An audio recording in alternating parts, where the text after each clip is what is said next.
Hello friends, आज हम 10th maths का एक्सरसाइज 1.2 सॉल्व करने वाला है। इसमें पहला क्वेश्चन दिया रखा है, निम्नलिखित संख्याओं को अभाज्य गुणनखंड के गुणनफल के रूप में व्यक्त करना है। मतलब हमें इनका HCF निकालना है। HCF नहीं निकालना है, इनको गुणनखंड निकालना है इनके हमें। तो पहला दिया है 140।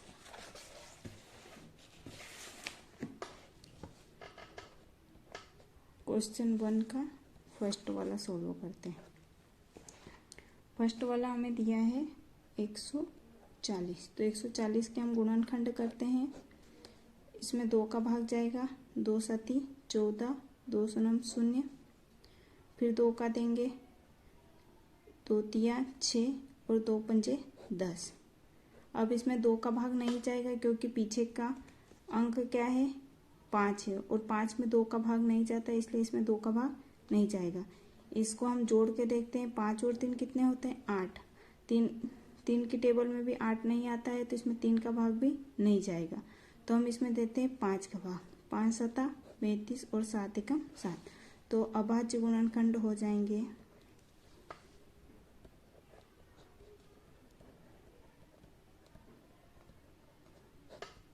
अभाज्य गुणनखंड हो जाएंगे 2 गुणा 2 गुणा 5 गुणा 7।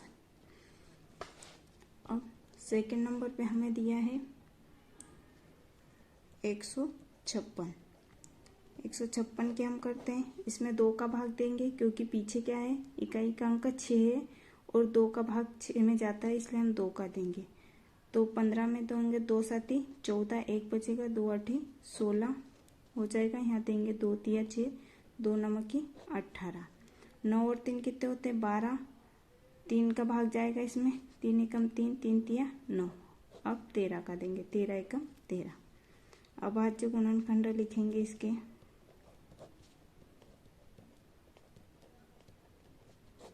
हो जाएंगे 2 इंटू 2 इंटू 3 इंटू 13।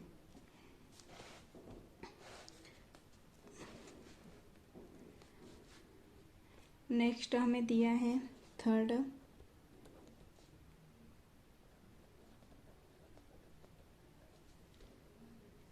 38, 25। इसका अभाज्य गुणनखंड, इकाई का अंक क्या है, यहाँ 5 है और 2 से विभाजित नहीं है, इसलिए इसमें 2 का भाग नहीं जाएगा। हम इन्हें जोड़ के देखेंगे, 8 और 3 हो जाएंगे 11 और 2 हो जाएंगे 13 और 5 होते हैं 18। इसमें 3 का भाग जाएगा, 3 एकम 3, यहाँ 8 में देंगे, 3 दूनी 6, 2 बचेंगे, 3 सत्ता 21, 1 बचेगा, 3 पंजे 15। फिर हम 3 का देंगे, 3 चौक 12, 3 दूनी 6, 1 बचेगा, 3 पंजे 15। अब इसमें 4 और 2 6 और 5 11 होता है, जो 3 से विभाजित नहीं है 11, इसलिए हम इसमें देंगे 5 का भाग, हो जाएगा 5 और 2 40, 2 बचेगा, 5 25।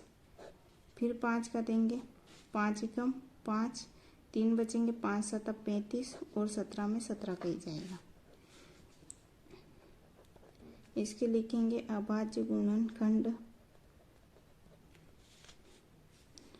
हो जाएंगे 3 गुणा 3 गुणा 5 गुणा 5 गुणा 17।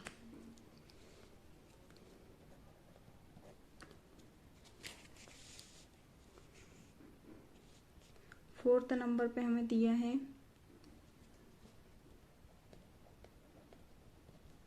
5005। इसमें इकाई का अंक 5 है, जो 2 से विभाजित नहीं, इसलिए इसमें 2 का भाग नहीं जाएगा। और 5 और 5 होते हैं 10, जो 3 से विभाजित नहीं है 10, तो इसमें 3 का भाग भी नहीं जाएगा। तो हम इसमें देंगे 5 का भाग, 5 एकम 5, 5 शून्य 0, 5 एकम 5। अब यहाँ हो गया 1 और 1। अब इसमें हम देंगे, अब हम इसमें देते हैं 7 का, 7 एकम 7, कितने बचेंगे, 3 बचेंगे, यहाँ हो जाएंगे 30, 7 चौक 28, फिर 2 बचेंगे, 7 तिरी 21। और अब इसमें जाएंगे 7 का भाग देंगे, 7 का नहीं जाएगा। अब इसमें हम देते हैं 11 का, 11 एकम 11, 3 बचेंगे, 11 33 और फिर 13 एकम 13। इसके अभाज्य गुणनखंड हो जाएंगे 5 गुणा 7 गुणा 11 गुणा 13। ये होगा आंसर।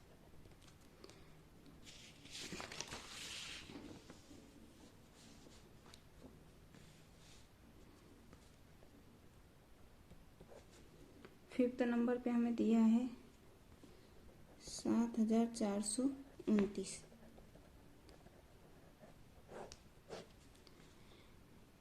इसे हम करेंगे, पीछे का अंक देखेंगे। पहले इकाई का अंक क्या है 9, जो 2 से विभाजित नहीं है इसलिए इसमें 2 का भाग नहीं जाएगा।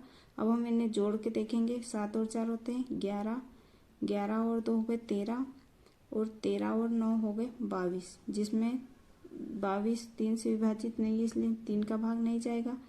अब 5 का देख के देखेंगे, 5 में पीछे का अंक 0 और 5 होना चाहिए, यहाँ पे 9 है तो इसमें 5 का भाग भी नहीं जाएगा। इसमें हम 5 का भी नहीं जाएगा, 7 का भी नहीं जाएगा, 11 का भी नहीं। इसमें देते हैं हम 17 से भाग। 17 का भाग देंगे तो 2 संख्या हम देंगे, 17 53, 17 चौक 68, तो यहाँ हो जाएंगे 6 बचेंगे, हो जाएंगे 62, 17 तेरे 51, फिर यहाँ बचेंगे 11 और 17 7 119। फिर हम इसमें देंगे 19 का भाग, 19 दूनी 38, 38 और यहाँ बचेंगे 5 57 हो जाएंगे। और फिर हम देंगे 19 तेरी 57, फिर हम 23 का 23। इसके अभाज्य गुणनखंड हो जाएंगे 17 गुणित 19 गुणित 23। अब अगला क्वेश्चन हमें दिया है, पूर्णांकों के निम्नलिखित युग्मों के HCF और LCM ज्ञात कीजिए तथा इसकी जांच कीजिए कि 2 संख्याओं का गुणनफल HCF और LCM के बराबर होता है। HCF का मतलब होता है महत्तम समापवर्त और LCM का होता है लघुत्तम समापवर्त।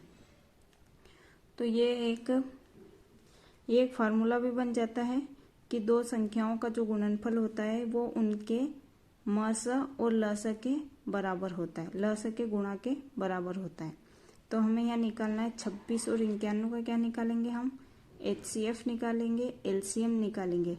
और जो ये फार्मूला दे रखा है इसमें हम रख के इन 2 संख्याओं का गुणा करके और उनके HCF और LCM का गुणा करके ये जांच करना है कि ये इनके बराबर होता है या नहीं होता है।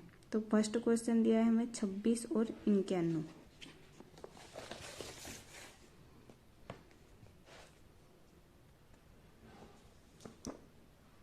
26 का हम निकालते हैं, 2 एकम 2, 2 तिया 6 और 13 एकम 13। 91 का निकालेंगे, इसमें इकाई का अंक 1 है, इसमें 2 का भी नहीं जाएगा, 3 का भी नहीं जाएगा, 5 का भी नहीं जाएगा, 11 का भी नहीं जाएगा, 13 का देते, 7 का देते।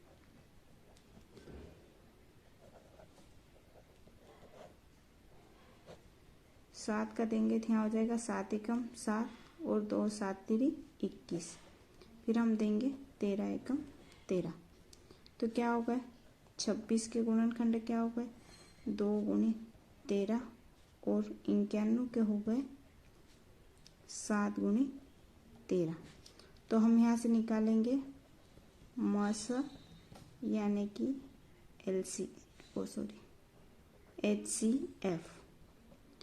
HCF निकालेंगे हम यहाँ से। तो HCF क्या होता है, हाईएस्ट कॉमन फैक्टर, जो दोनों में हो, यहाँ भी हो और यहाँ भी हो। तो यहाँ क्या है 13 यहाँ भी है और 13 यहाँ भी है, तो HCF क्या आ गया 13। और अब निकालेंगे लस, लघुत्तम समापवर्त यानी कि LCM। LCM क्या होता है कि जो इसमें है, इसमें क्या है 2 और 13, 2 गुणित 13 और यहाँ पर क्या बचा है 7 और 13 तो हमने ले लिया है, तो क्या हो गया एलसीएम में आ जाएंगी सभी चीज़ें, जो एक जोड़े में से एक चीज़ आएगी। इन दो जोड़े में से क्या लिखा है, सिर्फ एक 13 लिखा है हमने। तो मौसा तो हो गया 13 और एलसीएम हो गया 2 गुनी 13 गुनी 7। तो इनका गुणा कर लेंगे हम। अगर हम इनका गुणा करेंगे तो एलसीएम आ जाएगा हमारे पास 182। गुणा करके आप देख भी लीजिए। तो हमें फार्मूला दे रखा है कि पहली संख्या गुणी दूसरी संख्या, दो संख्याओं का गुणनफल उनके एचसीएफ इंटू एलसीएम के बराबर होता है या नहीं, ये हमें जांच करना है। पहली संख्या क्या है 26 गुणी दूसरी संख्या है 51, और एचसीएफ में पहली संख्या क्या है 13 और एलसीएम क्या है 182। अगर हम इनका गुणा करेंगे तो दोनों बराबर आना चाहिए। इनका हम गुणा करेंगे तो आएगा 2366 और इनका भी गुणा करेंगे तो आएगा 2366। ये हमारा जांच हो गई कि दो संख्याओं का गुणनफल उनके एचसीएफ और एलसीएम के बराबर होता है। अगला क्वेश्चन हमें इसका ही दे रखा है, सेकंड नंबर का 510 और 52। 510 और 52। अब हम इनके गुणनखंड कर लेते हैं। पहले तो 510 का और इधर 52 का। तो 510 का करेंगे तो पीछे का अंक क्या है 0, इसमें 2 का भाग जा सकता है। 2 दूनी 4, 1 बचेगा 11 हो जाएगा, 2 पंजे 10 और फिर 1 बचेगा 2 पंजे 10। 2 का भाग नहीं जाएगा क्योंकि यहाँ पीछे क्या आ गया 5 आ गया जो 2 से विभाजित नहीं होगा। अब इसमें 3 का देते हैं, 3 8 24, 3 पंजे 15। 3 का नहीं जाएगा, अब देंगे हम 5 का। 5 एकम 5, 3 बचेंगे 5 7 35 और 17 एकम 17। अब 92 में 2 का देंगे, 2 चौक 8 और 2 छंग 12, 2 दून 4, 2 तिया 6। अब 23 का ही जाएगा, 23 एकम 23। तो अब हम इनका निकाल लेंगे गुणनखंड। 510 की क्या गुणनखंड है 2 गुणित 3 गुणित 5 गुणित 17, और 92 के क्या गुणनखंड आए हैं 2 गुणित 2 गुणित 23। तो अब यहाँ से निकालेंगे एलसीएम। एचसीएफ निकालते हैं पहले हम, यानी कि महत्तम समापवर्त। एचसीएफ क्या होता है हाईएस्ट कॉमन फैक्टर, जो दोनों के पास है। इसके पास भी 2 है, इसके पास भी 2 है, तो हमने यहाँ से क्या निकाल लिया 2 और बस। तो एचसीएफ क्या आया सिर्फ 2 और एलसीएम निकालेंगे। इन 2 में से हमने 1 2 ले लिया और क्या क्या बचा है, इसके पास 3 बचा है, 5 बचा है और 17, और इसके पास ये वाला 2 और ये 23। ये हो जाएगा हमारा एलसीएम।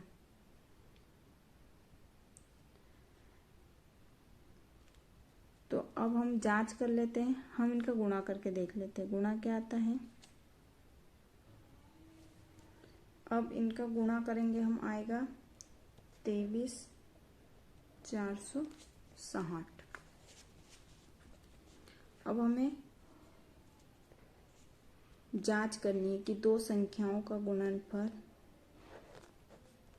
पहली संख्या इंटू दूसरी संख्या बराबर एचसीएफ इंटू एलसीएम। ये हमें क्वेश्चन में दे रखा है, हमें इसमें जांच करना है। पहली संख्या हमारे पास क्या थी 510 गुणित दूसरी संख्या थी 92 और एचसीएफ था 2 और एलसीएम था 23,460, और हम इनका गुणा करेंगे तो आएगा 46,920। 46,920 और 46,920, यह होगा हमारा आंसर।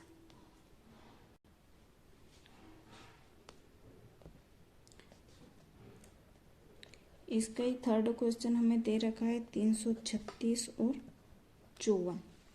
336 और 54, पहले हम इनके गुणनखंड कर लेते हैं। 336 और 54, 336 के पहले करते हैं, पीछे का अंक क्या है 6, तो इसको 2 से भाग देते हैं हम। 2 एकम 2, यहाँ 3 था, एक बचेगा, यहाँ हो गए 13, 2 6 12, फिर एक बचा, यहाँ हो गए 16, 2 8 16, 2 का देंगे, 2 8 16, 2 चौक 8, फिर 2 का देंगे, 2 चौक 8, 2 दूनी 4, फिर 2 का देंगे, 2 दूनी 4, 2 एकम 2, 3 का देंगे, 3 7 21 और 7 एकम 7, 2 दूनी 4, 2 7 14, अब 3 का देंगे, 3 नमक 27, 3 3 9 और 3 एकम 3। अब 336 के क्या गुणनखंड हुए और 54 के क्या गुणनखंड हुए। 336 के हमारे पास हुए हैं 2 गुणा 2 गुणा 2 गुणा 2 गुणा 3 गुणा 7, और इधर हुए हैं 2 गुणा 3 गुणा 3 गुणा 3। तो अब हम यहाँ से निकालेंगे एलसीएम और एचसीएफ। तो HCF highest common factor, HCF क्या होता है, जो दोनों के पास हो। ये वाला 2 इसके पास भी, इसके पास भी है, तो क्या आ गया यहाँ से 2। ये वाला 3 इसके पास भी और इसके पास भी है, तो क्या आ गया 3, बस। तो कितना हो गया 2 3 6। एचसीएफ कितना आया 6, और एलसीएम, अब एलसीएम 2 के जोड़े में से, इन 2 का जोड़ा बन रहा है, तो इसमें से 1 2 बाहर निकलेगा, और इन 3 का जो जोड़ा बन रहा है इसमें से 1 3 बाहर निकलेगा, और बाकी जो सब बचा है वो ये बचा है, ये और ये, तो सब लिख लो 2 गुणा 2 गुणा 2 गुणा 7, और इसके पास ये 2 तो हो गए, क्या बचा है 3 गुणा 3 गुणा 3। अब इनका गुणा करके हम लिख लेंगे,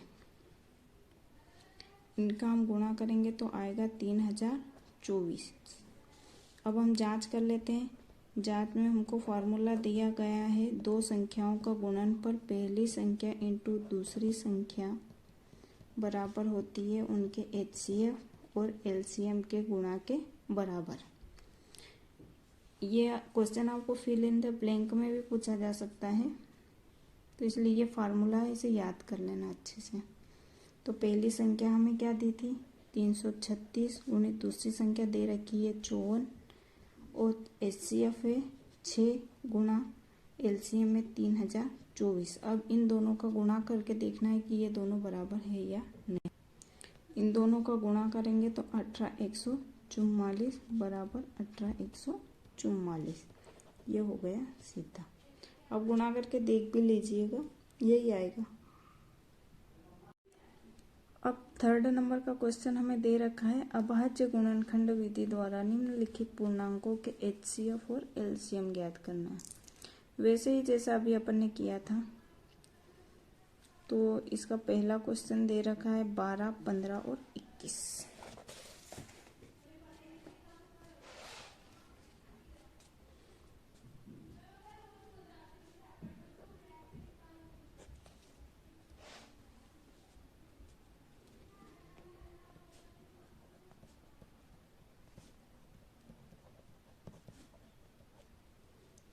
पहले इनके गुणनखंड निकाल लेते हैं। 12 के 2 6 12, 2 3 6 और 3 1 3, और 15 के आएंगे 3 5 15 और 5 1 5, और 21 के आएंगे 3 7 21 और 7 1 7। अब इनके अभाज्य गुणनखंड लिख लेते हैं।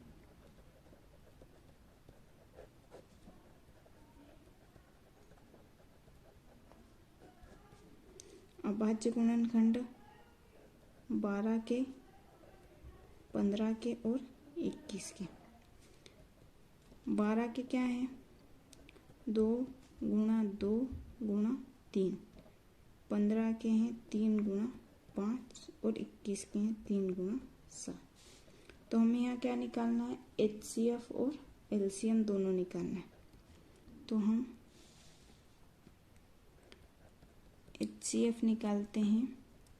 HCF मतलब जो सभी के पास हो। सभी के पास क्या है, इसके पास 3 है, इसके पास 3 है और इसके पास भी 3 है, तो HCF तो क्या हो गया 3, और जो सब बचा है वो क्या हो जाएगा LCM। पहले तो 3, ये 3 इसके पास और इसके पास भी, तो ये 3 हमने लिख लेते हैं, और इसको छोड़ के जो जो बचा है सब LCM में आ जाए। क्या बचा है 2, 2, 5 और 7, 2 गुणा 2 गुणा 5 गुणा 7। अब इनका गुणा कर लेते हैं।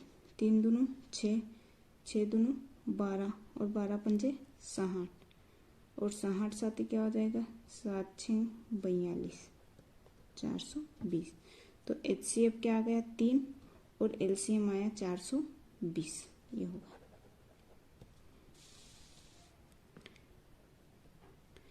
इसी का सेकंड हमें दिया है 17, 23 और 29।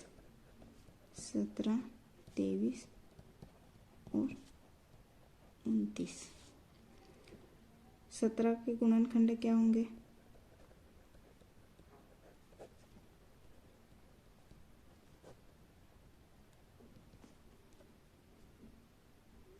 17 के क्या होंगे 17 का 17 एकम 17, और 23 के भी वही होंगे 23 एकम 23, और 29 का 29 भी किसी से विभाजित नहीं होता है, तो 29 का भी वही होगा 29 एकम 29।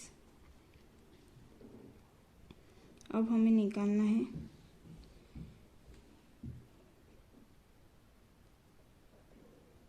HCF। HCF क्या है जो तीनों के पास है, HCF तो क्या आएगा सिर्फ 1, और LCM आ जाएगा जो सभी में 17 गुणित 23 गुणित 29, तो इनका गुणा कर लेंगे हम। इनका हम गुणा करेंगे तो आएगा 11 3 3 9, ये हो गया। HCF आया 1 और LCM आया 11 3 3 9। इसी का थर्ड दे रखा है 8 9 और 25। तो 8 के गुणनखंड क्या हो जाएंगे 8 के गुणनखंड हो जाएंगे 2 गुणा 2 गुणा 2, 2 दूनी 4 दूनी 8।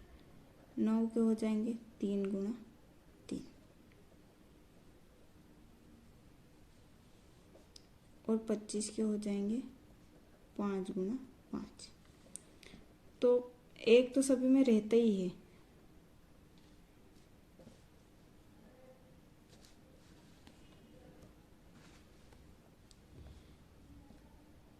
एक तो सभी का रहता ही रहता है, तो इनके इंटू में क्या लिख देते हैं 2 दूनी 4 दूनी 8 एकम 8, 3 3 9 एकम 9, 5 25 एकम 25।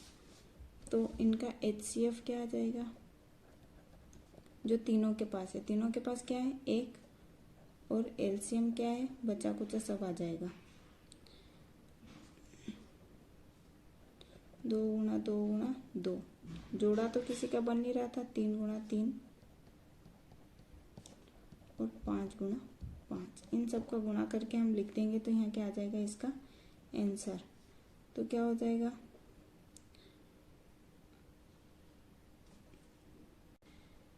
इनका LCM आ जाएगा 1800।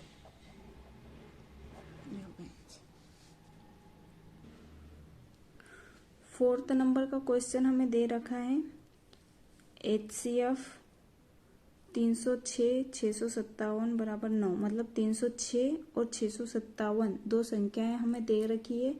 तो इनका जो HCF है महत्तम समापवर्तक वो है 9, तो इनका हमें LCM ज्ञात करना है। तो वही फार्मूला जो हमने पढ़ा था कि दो जो संख्याओं का गुणनफल होता है वो HCF और LCM के बराबर होता है। तो इसी फार्मूले में हम रख देंगे दो संख्याएं, और HCF तो हमें दे रखा है तो हम वहां से क्या निकाल लेंगे LCM।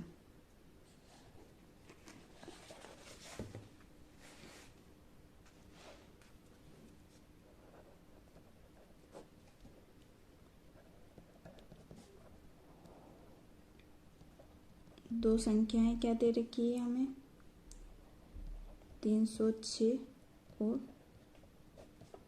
657, और इनका LCF बराबर दे रखा है हमें 9, और LCM हमें ज्ञात करना है। तो वही फार्मूला होता है,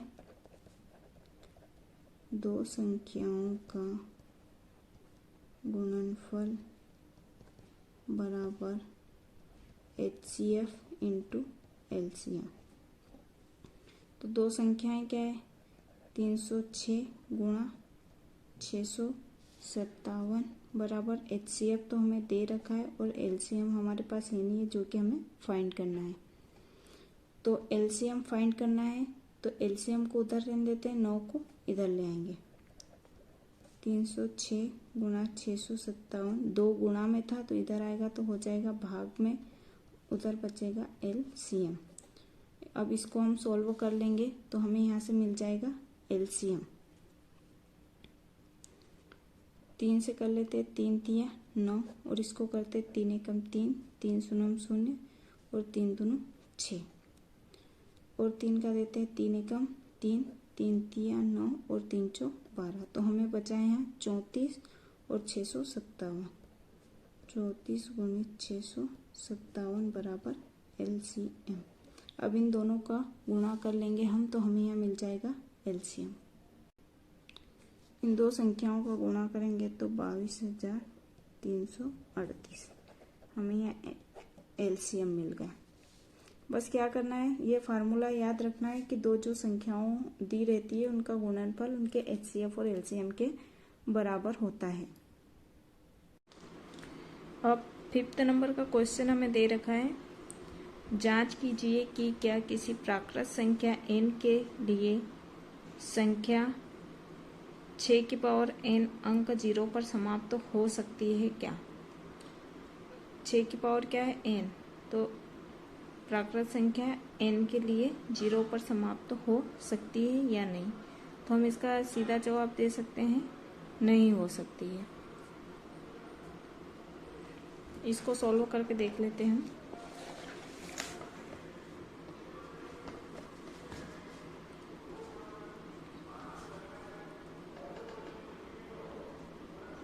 क्वेश्चन नंबर है हमारा ये 5th।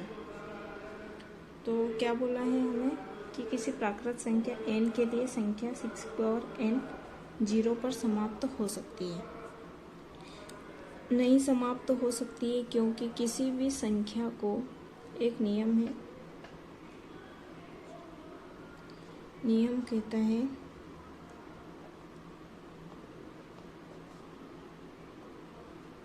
किसी भी संख्या को 0 पर समाप्त होने के लिए संख्या के गुणनखंड में कम से कम 2 गुणित 5 के गुणनखंड होना आवश्यक है। मतलब जो संख्या जो दे रखी है उसके गुणनखंड में 2 × 5 होना चाहिए। एक बार या एक से अधिक बार भी होगा तो चलेगा, पर कम से कम एक बार होना चाहिए। तो हमें क्या बोला है 6 की पावर n, तो हम 6 के गुणनखंड करके देखते हैं। तो 6 के गुणनखंड क्या हो जाएंगे, 2 तिया 6, 3 एकम 3। तो 6 के गुणनखंड होंगे, 6 के गुणनखंड क्या हो जाएंगे 2 × 3। अब 2 तो है पर 5 नहीं है, तो नियम क्या कहता है कि उसके गुणनखंड 2 × 5 होना चाहिए। मतलब उनके गुणनखंड में 2 भी होना चाहिए और 5 भी होना चाहिए। तो इसके गुणनखंड में 2 या 3 5 नहीं है, तो इसलिए 6 की पावर n किसी भी प्राकृत संख्या n के लिए कभी भी शून्य पर समाप्त नहीं होगी।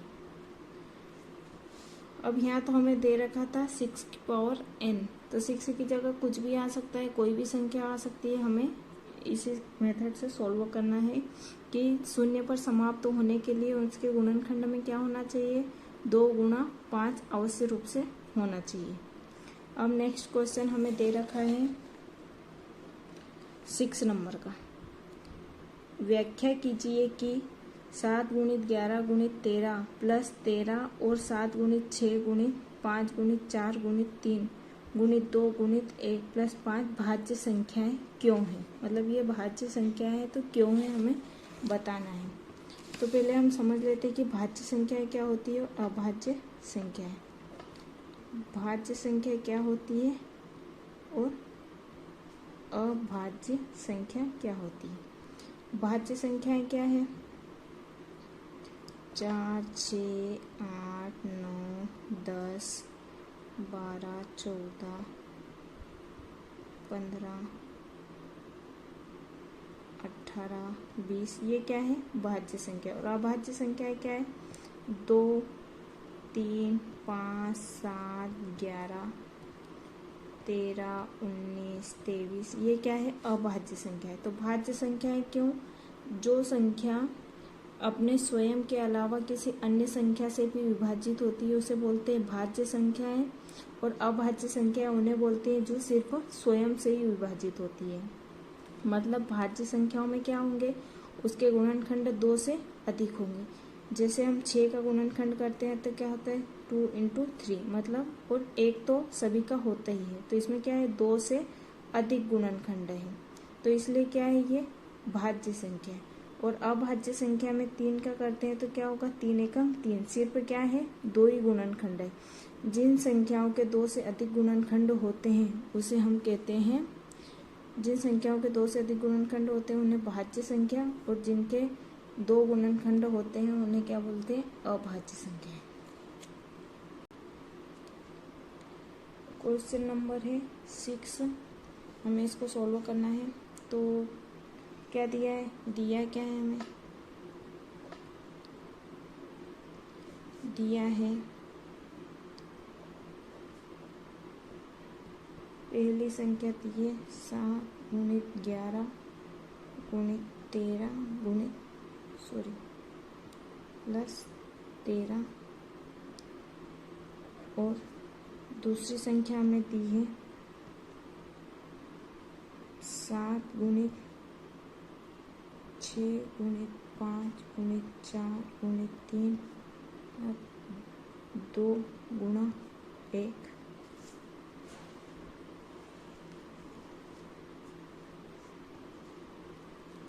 प्लस 5। तो हमें ये भाज्य संख्याएं क्यों है ये हमें बताना है। तो पहली संख्या हम ले लेते हैं, क्या दे रखी है पहली संख्या 7 गुणित 11 गुणित 13 प्लस 13। तो हम यहाँ से क्या कॉमन ले लेते हैं 13, क्योंकि ये एक पद है और दूसरा ही है, तो हम यहाँ से क्या कॉमन ले लेते हैं 13। हमने यहाँ कॉमन ले लिया, इससे 13 ले लिया, तो यहाँ बचेगा 7 गुणित 11 प्लस यहाँ बचेगा 1, हो जाएगा 13। 11 का 7 से गुणा करेंगे 77 प्लस 1, 13 गुणा 77 और 1 क्या हो जाएंगे 78।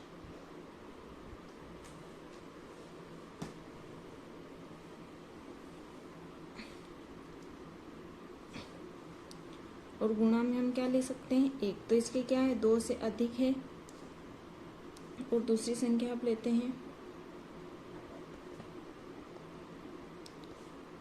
7 गुणित 6 गुणित 5 गुणा 4 गुणा 3 गुणा 2 गुणा 1 प्लस 5। हम यहाँ इसके पास 5 इसके पास 5 है तो यहाँ से 5 कॉमन ले लिया, यहाँ बचेगा 7 गुणित 6 गुणित 4 3 2 1 और 5 एकम 5।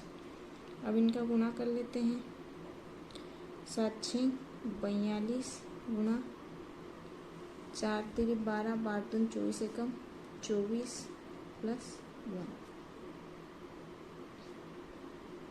तो हम इनका गुणा करेंगे। 24 दूनी 48 के 8 80 के 4 48 48 48 हो जाएंगे 1008 प्लस 1। तो 5 1008 और 1009 और गुणा में हम 1 लिख सकते हैं। तो इसके भी गुणनखंड कितने आए? 2 से अधिक आए और इसके भी गुणनखंड क्या है? 2 से अधिक है। तो हम लिखेंगे अतः दोनों संख्याओं के गुणनखंड 2 से अधिक है, इसलिए यह भाज्य संख्याएं है।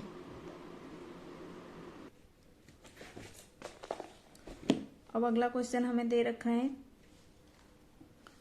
किसी खेल के मैदान के चारों ओर एक वृत्ताकार पथ है। अब बीच में खेल का मैदान है और उसके आसपास उसी गोल में रास्ता बना हुआ है। इस मैदान का एक चक्कर लगाने में सोनिया को 18 मिनट लगते हैं और जबकि इसी मैदान का एक चक्कर लगाने में रवि को 12 मिनट लगते हैं। मान लीजिए वो दोनों एक ही स्थान पर एक ही समय पर चलना प्रारंभ करके एक ही दिशा में चलते हैं, तो कितने समय बाद वे पुनः प्रारंभिक स्थान पर मिलेंगे।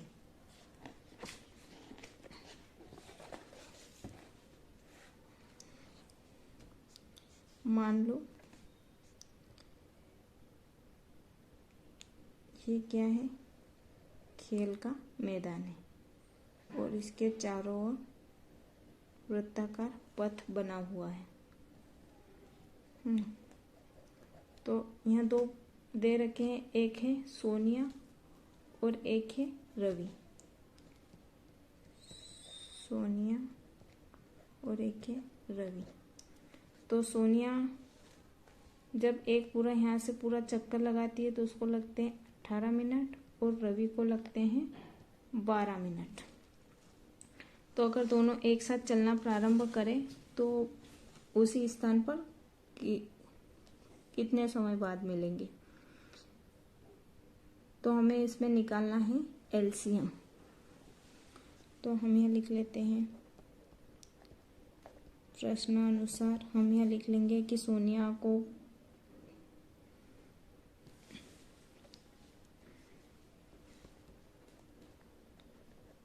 एक चक्कर लगाने में सोनिया को लगा समय, कितना समय लगा है? 18 मिनट।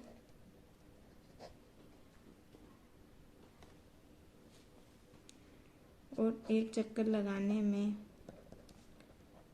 रवि को लगा समय बराबर हो जाएगा 12 मिनट। तो हमें यहाँ निकालना है कि दोनों प्रारंभिक स्थान पर कब मिलेंगे। तो हमको निकालना है 18 और 12 का क्या निकाल लेंगे? एलसीएम। तो 18 के क्या हो जाएंगे और 12 के गुणनखंड क्या हो जाएंगे? 2 गुणित 3 गुणित 3, 2 तिया 6, 6 तिरी 18 और 12 के हो जाएंगे 2 गुणित 2 गुणित 3, 2 दून 4 तिरी 12। तो हमें यहाँ क्या निकालना है? एलसीएम। तो एलसीएम कैसे फाइंड करते हैं? ये 2 और ये 2, 2 में से एक 2 ले लिया और क्या बचा है? ये 3 और ये 3 में से हमने एक 3 ले लिया। तो ये ले लिया, ये ले लिया, ये और ये ले लिया। तो बचा कौन? ये 2 गुणा 3, 2 गुणा 3। इनका गुणा कर लेते हैं। 2 तिया 6, 6 दून 12 और 12 तिया 36। तो दोनों को कितना समय लगेगा वापस मिलने में? 36 मिनट।